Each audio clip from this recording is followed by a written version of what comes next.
오늘은 씨 뿌리는 자의 비유에 관한 말씀을 나눕니다. 누가복음 8장 말씀이에요. 익히 아시는 말씀이지만 하나님의 일하심이라는 관점으로 이 시간 나누려고 해요.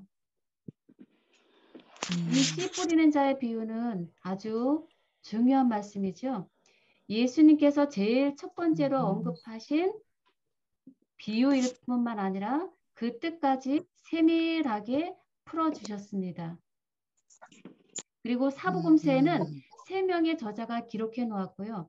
실물교훈이라는 책에는 1장부터 6장까지나 되는 많은 페이지를 할애해서 이 씨 뿌리는 비유에 관한 기록을 다루고 있습니다. 그래서 얼마나 중요한 말씀인가를 알 수 있죠. 그럼 왜 이 씨 뿌리는 자의 비유가 중요할까요? 먼저는 영혼 구원의 핵심이 되는 중요한 진리를 쉽고 분명하게 가르쳐 주려고 하시는 예수님의 마음이 담겨 있어요. 그래서 누구든지 알기를 원하는 자는 쉽고 정확하게 복음을 알 수 있는 것이죠. 그리고 이 기별이 특별히 중요한 이유는 하나님의 주관적인 일하심과 인간의 연합의 중요성을 잘 나타내주는 말씀이기 때문에 더 중요해요.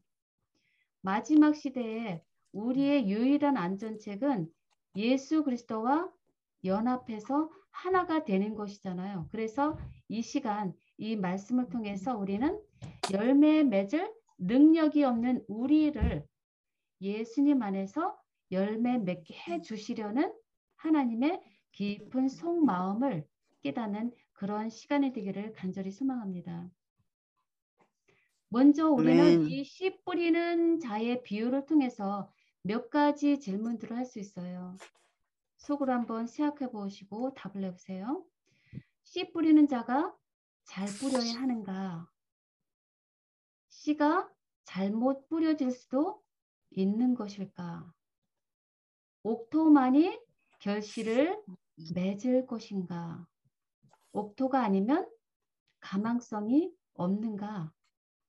가망성이 있다면 길가 땅, 돌밭, 가시떨기가 어떻게 옥토가 되는가? 하나님의 말씀도 길가와 바위와 가시떨기에 떨어지면 소용이 없는가? 라고 하는 중요한 질문들의 답을 찾아보려고 합니다. 이 답이 바로 하나님께서 우리에게 주시는 영원한 복음인 것이거든요. 그래서 이런 질문을 관점으로 함께 풀어나가려고 합니다. 먼저 씨앗은 어떤가요? 씨앗은 우리 육안적으로 볼 때 아주 작고요. 무기력해 보여요. 그러나 그 속에는 강력한 생명력이 있어요. 그래서 그 씨앗은 자라나게 되고요. 마침내 그 농부는 씨앗에서 결실을 맺게 됩니다. 그래서 그 열매의 결실을 바라고 농부는 씨앗을 땅에 던져버리는 것이죠. 그 씨앗들이 더러는 어디에 떨어져요? 길가에 떨어지고 돌짝밭에 떨어지고 가시떨기에 떨어지고 그리고 더러는 좋은 땅에 떨어집니다. 그것은 이 세상 어느 곳이든 다 마찬가지겠죠. 그리고 먼저 우리 길가에 떨어진 씨앗을 먼저 좀 살펴볼게요. 길가에 떨어진 씨앗은 사람들이나 짐승에 의해서 밟혀서 딱딱해진 그런 땅이에요. 그런 땅에 씨앗이 떨어지면 어떻게 될까요? 씨앗은 뿌리를 내리지 못해요. 그래서 뿌리를 내리기 전에 무엇이 와서 그 씨앗을 주워먹지요? 새들이 와서 그 씨앗을 새들이 와서 그 씨를 먹어버립니다. 그와 마찬가지로 우리 사람 마음밭에 길가와 같이 딱딱하게 굳어져 있는 마음들이 있어요. 그런 자들의 마음은 하나님의 말씀이 주어져도 그 말씀이 뿌리를 내리지 못해요. 그러므로 사단이, 새로 대표된 사단이 그 말씀을 빼앗아 가고요. 더 나아가서 사단이 그 영혼까지 데려갑니다. 사단의 먹잇감이 돼버리고 말아요. 그리고 돌밭에 떨어진 씨앗이 있어요. 돌밭이란 밭이 흙이 있지만 그 밑에는 돌이 있는 밭이에요. 그러므로 당장 씨가 떨어질 때는 곧 씨앗이 싹은 터요. 그러나 그 밑에 돌이 있기 때문에 그 씨앗이 어떻게 될까요? 곧 말라 죽어버리고 말아요. 그래서 흙이 얇은 돌밭과 같은 마음은 자신의 필요에 따라서 말씀을 받지만 핍박이나 환난이 다가올 때 그들은 금방 넘어지고 말아요. 이들은 민누라고 공안하고 또 유명한 신자들처럼 보이지만 그들이 넘어지는 이유가 있다면 자신의 뜻에 따라서 살기 때문에 예수 그리스도와 연결되지 않은 이유로 인해서 그들은 넘어지고 마는 것입니다. 예수님과 함께 하나가 되지 못한 그 이유로 넘어지는 것이죠. 그리고 이제 세 번째 종류가 있죠. 가시떨기에 떨어진 씨앗이 있습니다. 그들도 말씀을 들어요. 그러나 가시로 표상되는 세상 염려와 재물, 욕심으로 인해서 그들은 말씀이 막혀버려요. 말씀의 씨앗이 땅에 떨어지게 했지만 조금 자라났지만 옆에 있는 가시 기운으로 말미암아서 덮여서 그 영적 성장이 막혀버려요. 그래서 열매를 결실치 못하게 됩니다. 사람의 심령이 그리스도께로부터 계속 꾸준히 양분을 섭취하지 못하면 그 영성은 죽어버리고 맙니다. 그래서 우리가 죄를 이기지 않으면 죄가 도리어 우리를 이기게 되는 것이죠. 그것이 가시떨기 나무에서 얻을 수 있는 교훈입니다. 그래서 하나님은 예레미야 선지자를 통해 굵은 땅을 갈고 가시 덤불 속에 파종하지 말라라고 하는 명령의 말씀을 주셨어요. 그러나 또 마지막 한 가지 씨앗의 종류가 있죠. 좋은 땅. 우리 모두 바라는 좋은 땅에 뿌려진 씨앗이 있습니다. 그들은 어떤 자를 표상하나요? 말씀을 듣고 깨닫는 자. 그래서 그 결과로 100배, 60배, 30배의 결실을 맺는 그런 축복된 자들의 마음이 있습니다. 이렇게 예수님은 네 부류의 사람들을 다루셨어요.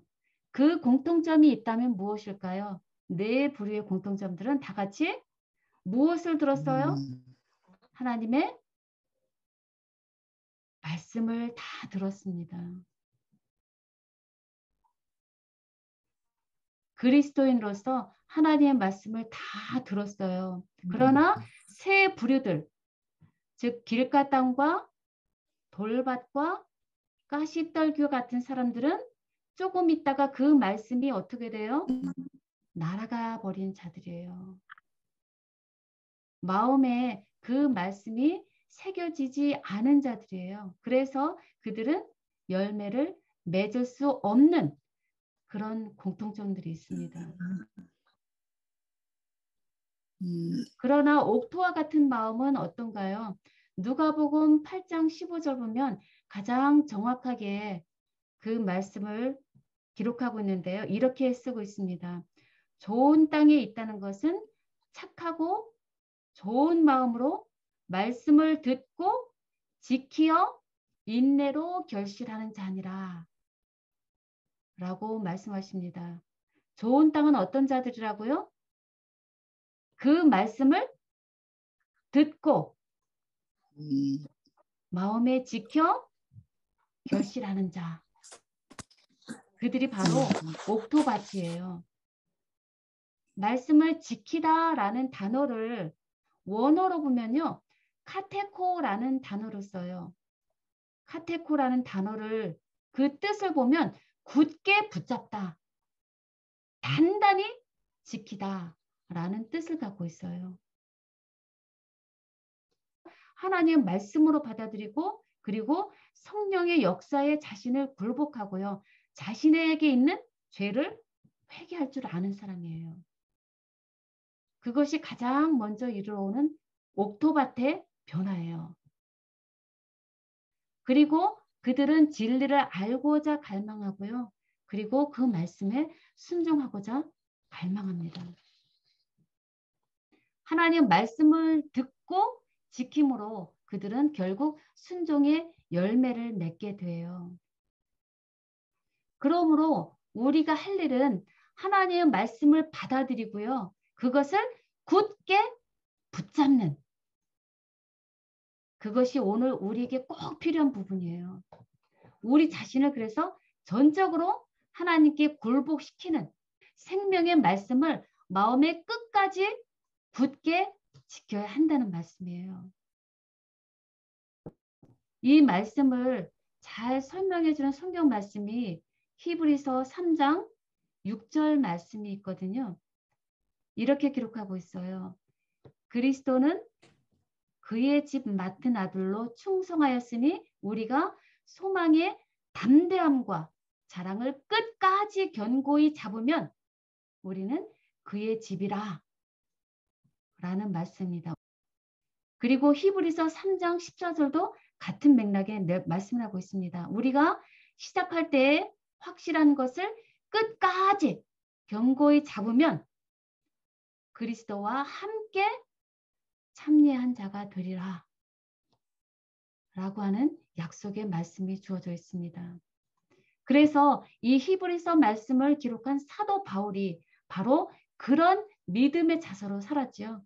그 말씀대로 하나님을 믿는 믿음의 확신을 가지고 끝까지 견고히 잡고 살았어요. 그래서 감옥에 있었을지라도 동족들의 미움 가운데 있었을지라도 고관들 앞에서라도 심지어 죽음 앞에서도 사도 바울이 그렇게 담대했던 것은 예수님 안에서 예수님을 끝까지 예수님을 잡고 그 안에 거하며 살았기 때문에 그 힘을 예수님 안에서 공급받았기 때문인 것이죠.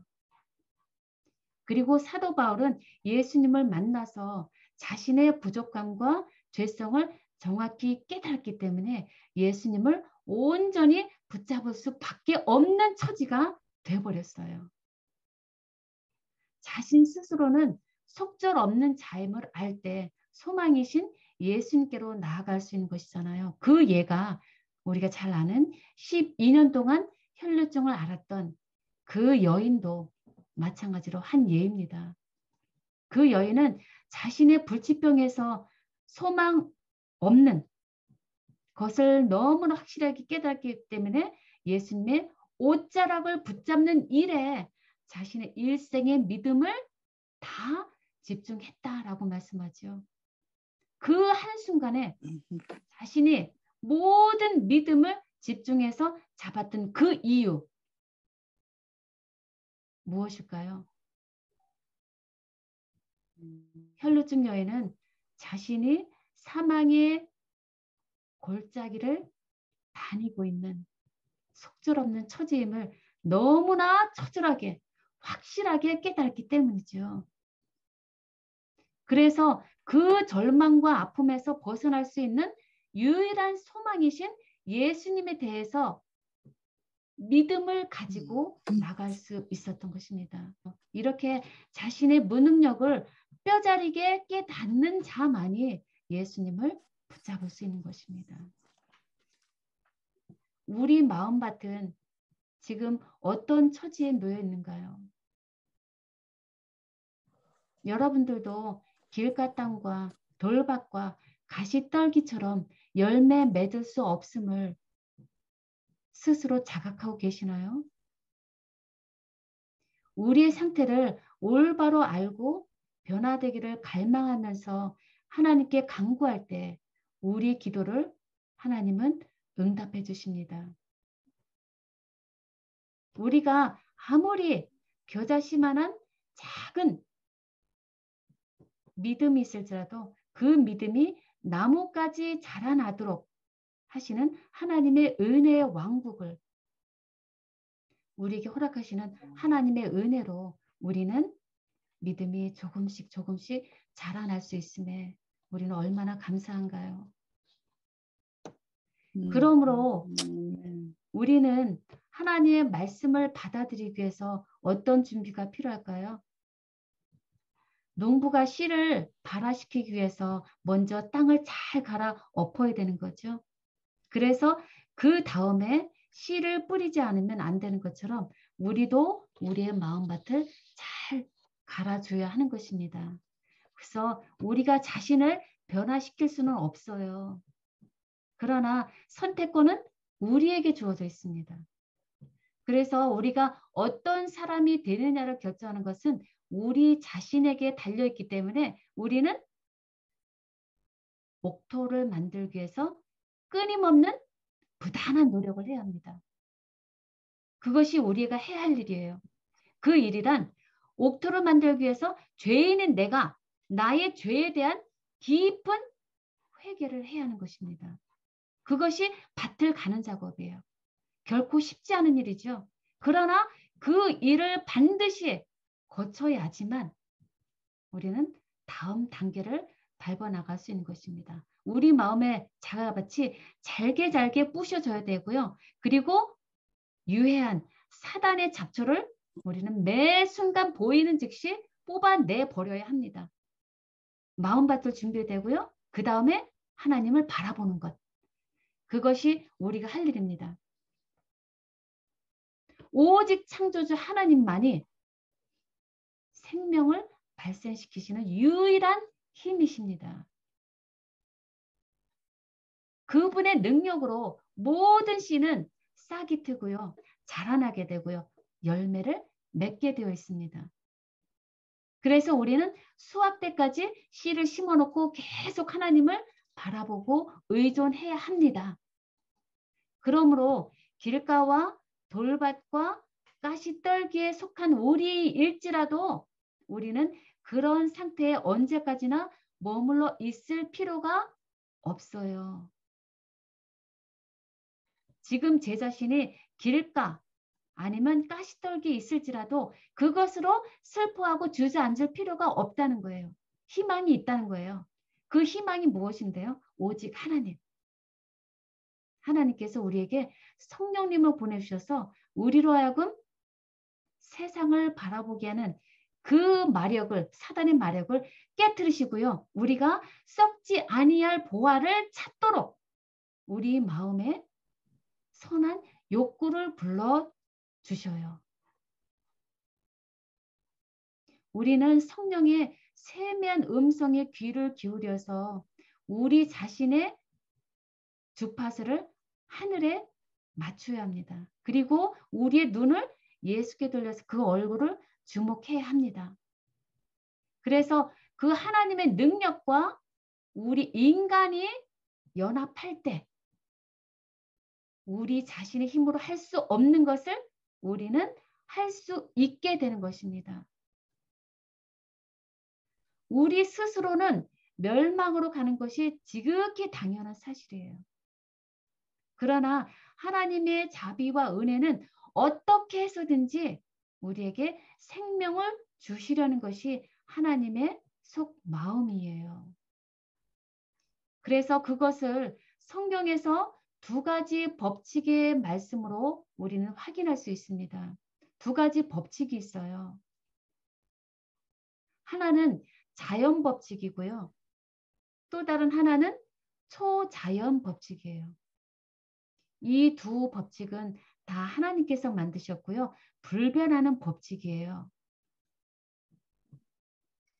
먼저 자연 법칙을 보면요. 자연 법칙은 우리가 익숙히 아는 것처럼 콩을 심으면 콩이 나는 것이에요. 우리 인간은 죄를 지었으므로 죄의 결과 죽어야 하는 것입니다. 이것이 자연 법칙이에요. 원인이 있으면 결과가 있다라는 것이고요. 보상의 법칙이고요. 인과 응보의 법칙이에요. 그래서 이것을 설명하는 성경절들을 보면요. 잘 아는 성경절들 중에서 창세기 3장 19절 보면 너는 흙이니 흙으로 돌아갈 것이니라 라고 하는 것이 자연 법칙이에요. 그리고 창세기 11장 19절에도 같은 말씀이 있습니다. 공의를 굳게 지키는 자는 생명에 이르고 악을 따르는 자는 사망에 이르느니라. 그리고 로마서 8장 6절에 보면 육신의 생각은 사망이요. 영의 생각은 생명과 평안이니라. 영원한 생명. 예, 이것이 자연 법칙이에요. 그리고 야고보서 1장 15절도 욕심이 잉태한즉 죄를 낳고 죄가 장성한즉 사망을 낳느니라. 이런 말씀들이 자연 법칙을 설명하는 성경절인데 이것이 성경의 반을 차지하고 있어요. 즉, 이 말씀은 씨를 뿌려도 돌밭에서는 결실이 없다라는 것이죠. 돌밭에서는 결실이 없어요. 그래서 38년 된 안진뱅이나 눈먼 소경뿐 아니라 모든 인간들은 스스로 절대 인간의 스스로의 문제를 해결할 수 없다라고 하시는 것이 이것이 바로 자연 법칙에 주시는 말씀인 것입니다. 인간의 한계를, 인간의 상태를 철저히 깨달아라 라고 하시는 것입니다. 그러나 이것뿐만이 아니에요. 성경에는 초자연 법칙이 있어요.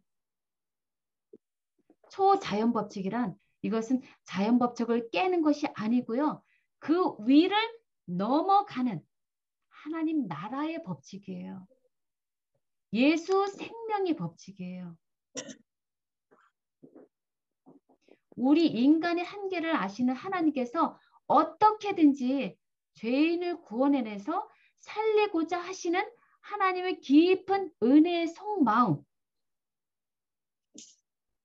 그 하나님의 속마음을 잘 보여주는 것이 이 초자연 법칙이에요. 그래서 이 초자연 법칙을 설명하는 몇 개의 성경절을 보면요. 이사야 1장 18절 말씀이 있거든요. 너희의 죄가 조금 같을지라도 어떻게 해주시겠다고 하세요? 눈과 같이 희어질 것이요. 진홍같이 붉을지라도 양털같이 희게 되리라 라고 하는 것이 초자연 법칙이고요. 그리고 이사야서 19장 22절도 여호와께서 애굽을 치실지라도 치시고는 고치실 것이므로 그들이 여호와께로 돌아올 것이라 라고 하는 반드시 그 사악한 애굽인을 쳐서 다시 고쳐서 살리겠다라고 하시는 하나님의 은혜의 법칙이에요. 그리고 시편 23편에도 내가 사망의 음침한 골짜기로 다닐지라도 주께서 나와 함께 하심으로 내가 여호와의 집에 영원히 거하게 하시겠다라고 하시는 것이 이것이 초자연 법칙이에요. 사망의 음침한 골짜기로 말미암아 죽음에 처해진 우리 인간이 반드시 영생을 받게 해 주시겠다라고 하시는 것이 하나님의 속마음이에요. 욕심이 잉태한 즉 죄를 낳고 사망을 낳게 되는 것이 육신의 생각이 사망이라는 것이 지극히 당연한 것이지만 우리로 하여금 예수님으로 말미암아 하나님의 역사를 이루어 주시겠다. 영생을 우리에게 주시겠다 라고 하는 것이 하나님의 기쁜 소식이고요. 이것이 아름다운 소식이고요.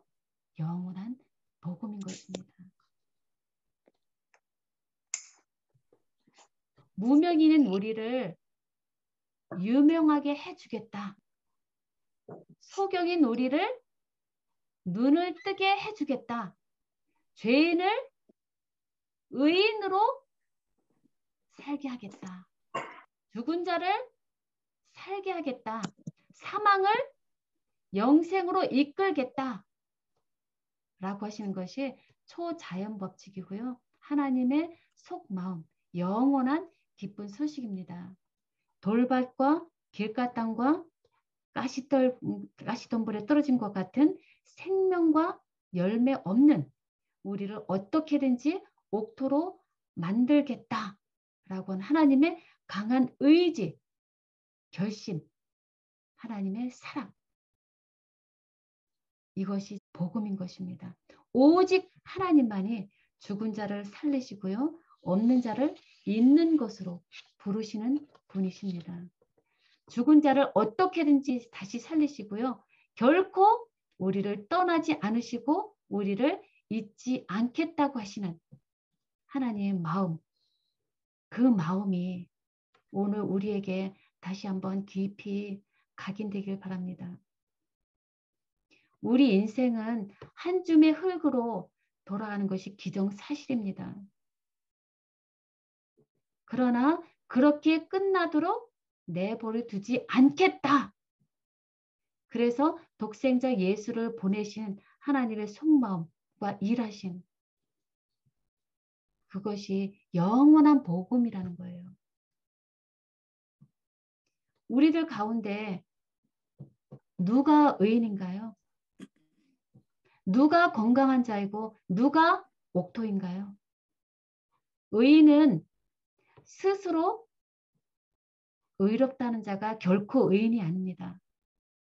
7번 쓰러졌지만 다시 8번째 일어나는 자를 의인이라고 부르십니다. 건강한 자는 아픈 줄도 모르고 부족한 줄도 모르는 자가 아니라 아픈 걸 알고 예수님의 옷자락을 붙잡는 자가 건강을 받게 되고 건강한 자입니다. 옥토는 하나님의 말씀을 생명줄처럼 붙잡는 돌밭과 길가 땅과 가시덤불과 같은 그런 자들이에요. 내 처지를 알고 하나님의 말씀을 꼭 붙잡는 자. 그런 자가 옥토 밭으로 하나님의 의해서 반드시 변화되는 것입니다. 죽었다가 다시 살아난 사람은 일전에 허랑방탕하다가 하늘과 아버지께 죄를 지었다고 회개하고 마침내 집에 돌아온 그 탕자가 다시 살아난 아들입니다. 어느 누가 평소에 쥐염 열매를 먹어요? 안 먹어요. 누가 평소에 지푸라기를 잡아요? 안 해요. 그러나 돼지 쥐염 열매도 못 먹을 때, 내가 물에 빠져 죽는가를 깨달을 때 우리는 예수님을 붙잡게 되어 있고요. 집에 계신 아버지께로 돌아오게 되는 것입니다. 스스로가 의인이고 옥토이고 건강한 자는 예수님을 붙잡을 이유도 없고요. 붙잡지도 않습니다.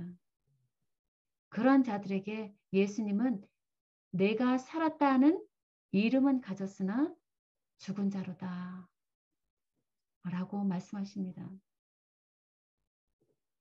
허물과 죄로 죽었던 죄인임을 깨달으라 라고 하는 하나님의 말씀이죠. 왜냐하면 자신의 자아가 완전히 죽은 자들에게 생명의 말씀이 귀에 들어오기 때문입니다. 그래서 요한복음 5장 25절에는 진실로 진실로 너에게 이르노니 죽은 자들이 하나님의 아들의 음성을 들을 때가 오나니 곧 이때라. 듣는 자는 살아나리라 라고 말씀하셔요.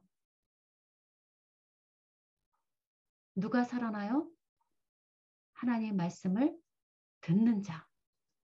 하나님 말씀을 듣고 꼭 그 말씀을 붙잡고 지켜내는 자.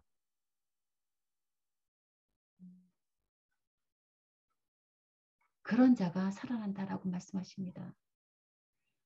예수님은 의인 때문에 이 땅에 오신 것이 아니고요. 죄인들을 위해서 이 땅에 오셨습니다. 예수님은 건강한 자가 아니라 병든 자를 위해서 이 땅에 오셨습니다. 예수님은 부자를 위해서가 아니라 가난한 자를 위해서 오셨습니다. 그러므로 예수님께서도 이 땅에 마구간에서 태어나셨고요. 가난한 목수의 아들로 사시다가 결국 십자가상에서 죽으심으로 말미암아서 이 세상은 길가 땅이고 바위 땅이고 가시떨기일 수밖에 없다라는 것을 우리로 하여금 증명해 주신 것입니다. 우리는 죽을 수밖에 없는 존재임을 예수님께서 이 땅에 오신 것으로 우리는 다시 확신할 수 있는 것이죠. 이 세상은 씨를 뿌려도 스스로 결실할 수 없는 곳, 스스로 생명을 만들어낼 수 없고요. 열매를 결실할 수 없는 곳이라는 것을 하나님께서 예수님을 통해서 우리에게 밝히 드러내 주시는 것입니다. 예수님이 아니시면 우리는 아무것도 아닌 생명 없는 자로서 살아갈 수밖에 없다는 것이죠. 그래서 예수님의 생명의 씨가 이 땅에 떨어지게 된 것입니다. 그래서 이 땅에 오셔서 죽으심으로 부활하셔서 바위 위에 싹을 내신 것입니다. 예수님께서요. 그리고 가시떨기 속에서 예수님께서 꽃을 피우신 것입니다. 그것이 우리들이에요. 가시떨기 속에서 꽃이 피어나고 있어요. 예수님으로 말미암아. 그것은 제3 자연 법칙을 깨는 것이 아니고요. 그것을 넘어선 초자연 법칙인 하나님의 나라의 법칙, 예수 생명의 법칙으로 말미암아서 주어진 하나님의 은혜입니다. 그래서 디모데후서 1장 9절에서 10절에는 다음과 같이 기록하고 있습니다. 그 은혜는 영원전에 그리스도 예수님 안에서 우리에게 주신 것인데 우리 구주 그리스도 예수님이 오심으로 이제 드러나게 된 것입니다. 그분은 죽음을 없애버리시고 기쁜 소식으로서 죽지 않고 영원히 사는 길을 우리에게 보여주셨습니다. 라고 말씀하십니다. 이것이 복음이죠. 그 예수님으로 말미암아 우리가 받는 모든 축복들이 이르러 온 것입니다. 그래서 좋은 옥토가 스스로 꽃을 피는 것이 아니고요.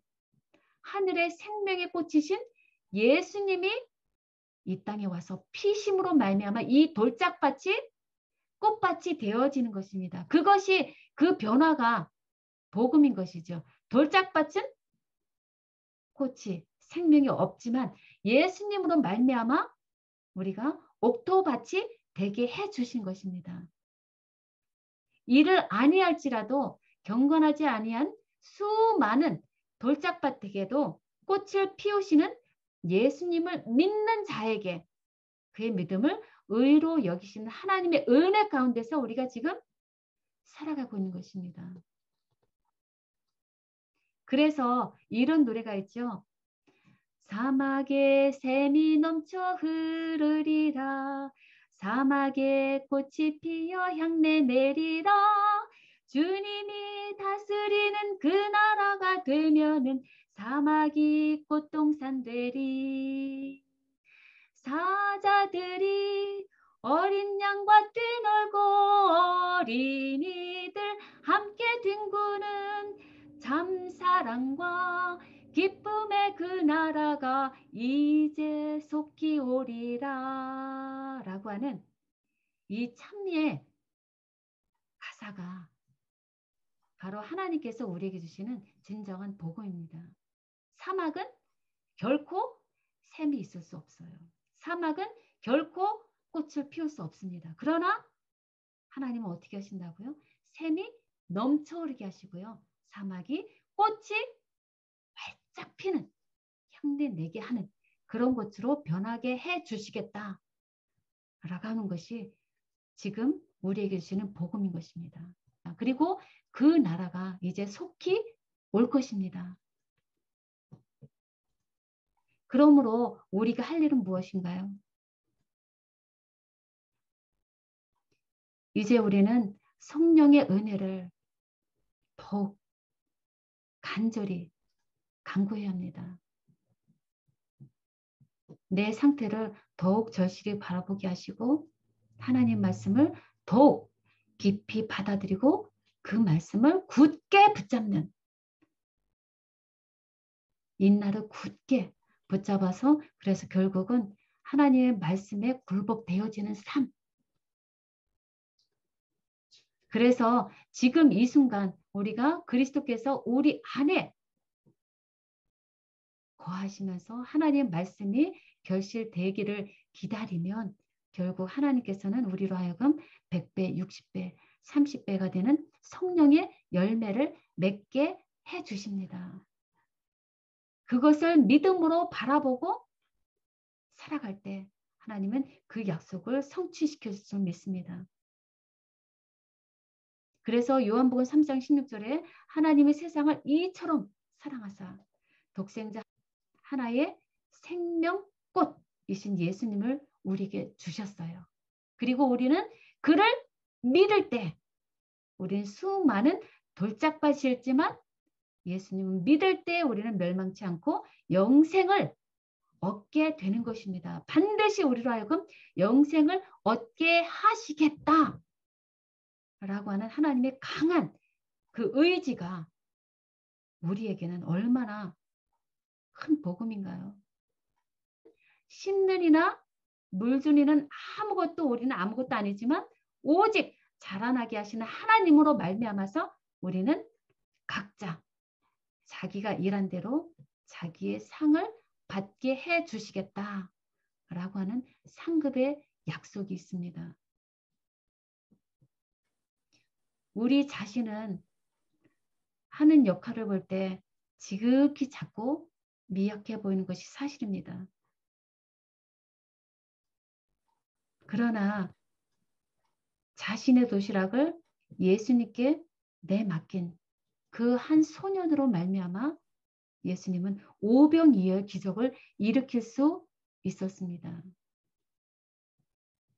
그리고 이스라엘의 작은 소녀로 말미암아 나아만이 하나님을 믿고 고침 받게 하는 그런 일을 하나님께서 이루셨습니다. 그러므로 우리도 하나님께서는 작은 일을 통해서 우리로 하여금 하나님의 일을 이루실 줄 믿습니다. 우리가 그리스도와 하나로 연결된다면 우리는 그리스도께서 주시는 능력을 통해서 모든 것을 할 수 있다라고 로마서 8장 28절에도 약속하셨습니다. 그리고 가정과 건강 309페이지에는 다음과 같은 아주 귀중한 말씀이 있습니다.